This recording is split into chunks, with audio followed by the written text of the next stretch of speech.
Friends, సత్య beauty హోమ్కి స్వాగతం. ఈరోజు నేను చేయబోయేది పప్పు మెంతి కూర. ఒక కప్పు కందిపప్పు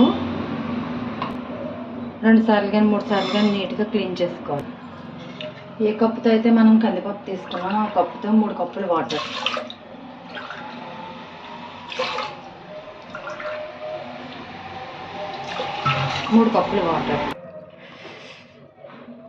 మెంతి కూర శుభ్రంగా కడుక్కొని క్లీన్ చేసుకుని వేసి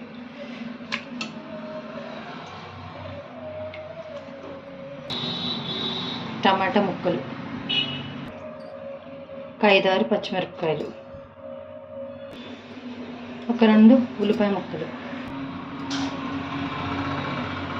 పసుపు, ఉప్పు అన్నీ బాగా కలుపుకొని 4 విజిల్లు వేయించుకోవాలి. 4 విజిల్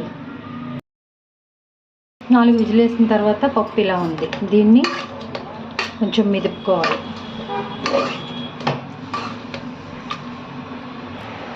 పప్పు ఇలా దగ్గరగా మెత్తగా మెదుపుకొని కొంచెం వాటర్ ఉంటే ఇలా ఒకసారి ఉడికించుకోండి.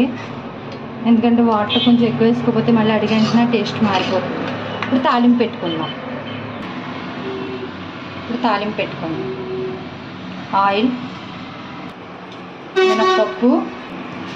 మినపప్పు, పచ్చెనగపప్పు, జీలకర్ర, ఆవాలు, వెల్లుల్లిపాయలు, ఎండుమిర్చి, కరివేపాకు, చిటికెడు ఇంగువ,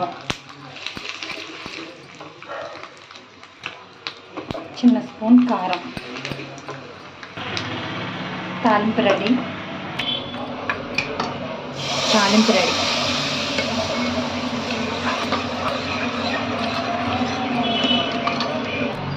పప్పు మెంతి కూర రెడీ.